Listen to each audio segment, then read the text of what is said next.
Good morning. Thanks for joining me. I'm Reed, back at Orchestra Farm for my little morning walkabout.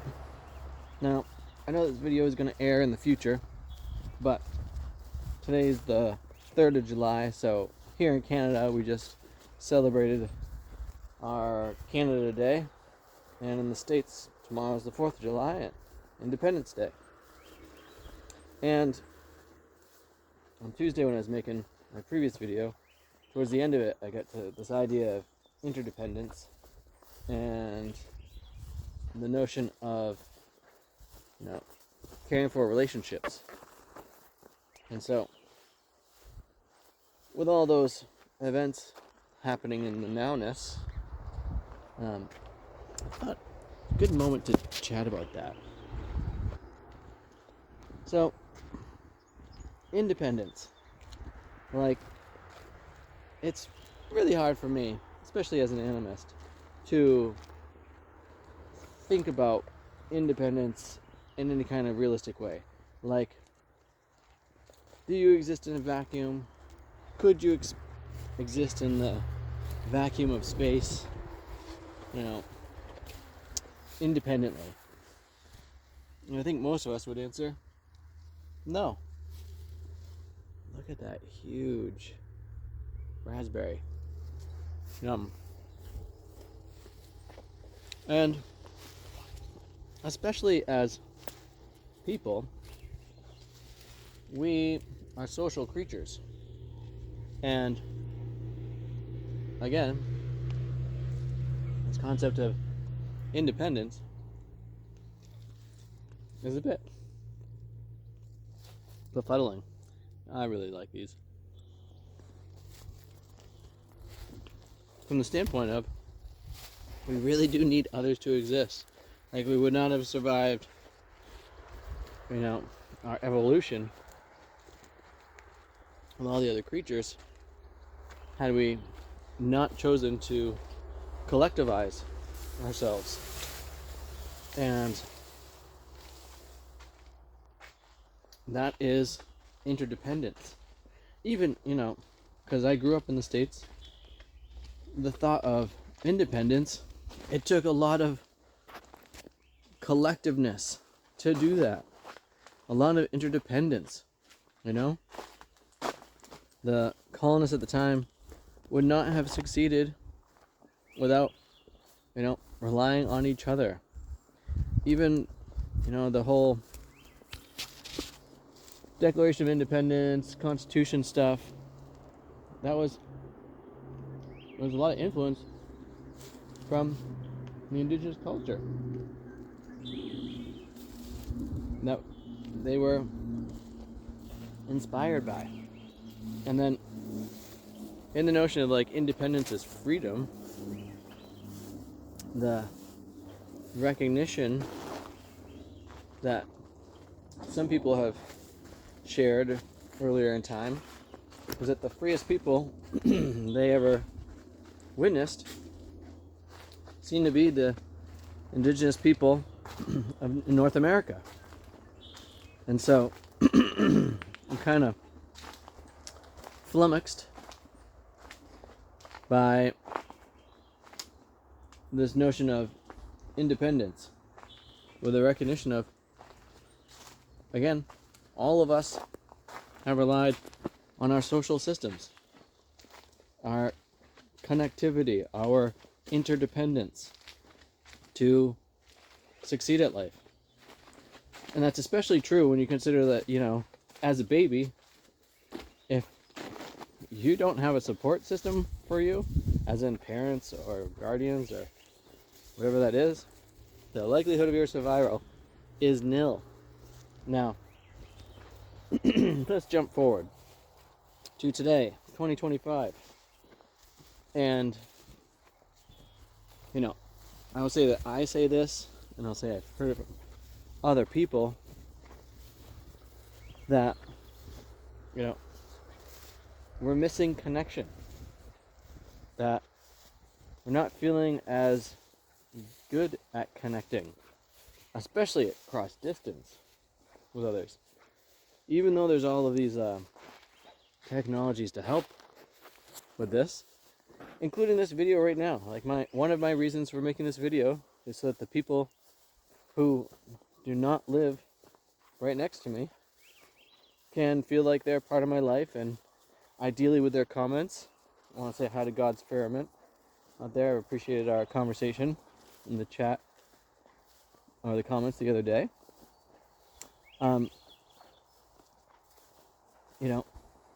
Is an attempt to have this level of connection.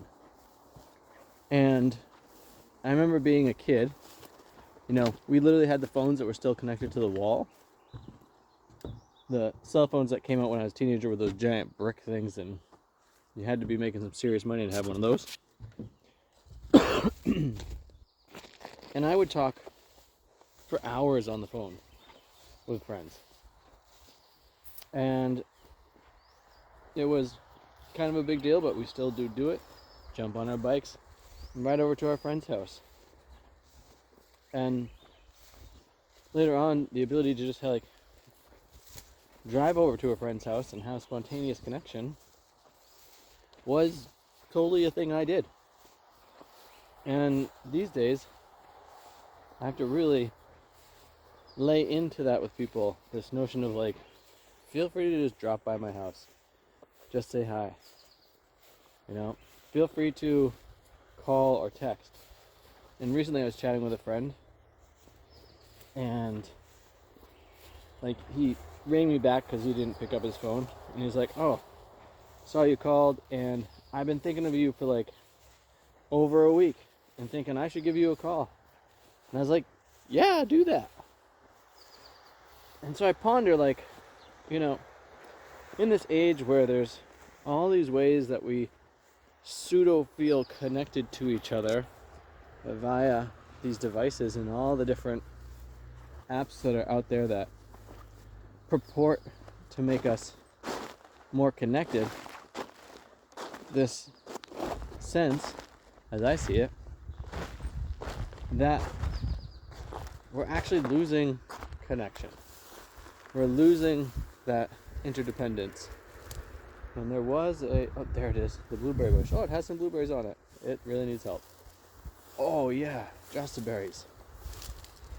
Now, with that, I could belabor the point, but what I really want to move to is how back in the day, and this is several generations ago at the very least, we had more connection with the earth. More of us were gardening, more of us were hunting, more of us were gathering, and we were even mindful of how the elements moved across the landscape, and we worked with them. I'm going to say that again. We worked with the elements. We worked with fire. We worked with water. Oh, these are so good. Oh my gosh. berries. This lovely plant right here. And there's some amazing examples out there where places in desert environments had abundance of water, where forested places used fire to create more productivity. I don't have time to get into all these examples with you in the moment, but it's incredible. And again, I see that in the form of this interdependence that we share with life as a whole. And then this notion of we really do owe our existence, our very being, to the top 6 inches of soil and the fact that it rains. And that we're in this little Goldilocks zone in our solar system where we get just the right amount of sunshine. It's not too hot, it's not too cold. It is incredible. And this interdependence of all these things functioning together I mean, it does. It verges on miracle. And as society moves forward, and sometimes it seems like aspects of society are becoming more and more just like disgruntled with each other and, influenced and controlled by narratives that are really working towards our detriment. I ponder this question of moving from this sense of independence to interdependence and creating systems of resiliency and even reliance that will bolster all of life. And with that, this piece of, those are interesting flowers. I don't really know. It's like some kind of a weed plant. It's got this interesting petal action on it. Or petal, I mean leaf thing. Kind of looks like marigold, not marigold, buttercup, but slightly different. Anyway, and so, that's what I'm actually aiming for at this point in my life, is to help create other systems to help us, people and planet, become more resilient, to be able to acknowledge our interdependence, our reliance on each other, on that top 6 inches of soil, on creating, what's the right word for it? The ability for it to rain more, so that we can continue forward, because we can actually take actions that cause it to rain more. It's kind of incredible. We can create actions that cause the soil to retain more moisture, to harbor more life, and all of those things, and even our use of fire in practical and good ways will really make to help all life better. And then it comes back into, can I call you up? Can we talk about things / get together, share time space, help each other with whatever kind of little things or big things need help and care? How are you tending the world today? How are you tending yourself? How are you tending your relationships? And what are strategies and tactics that are making all that go better? I would love to hear that in the comments. I would love it if you would subscribe to my channel. I'm interdependent on you to do that, to help grow this. Thanks so much for watching. Thanks for sharing this. And I hope that you all have too much fun.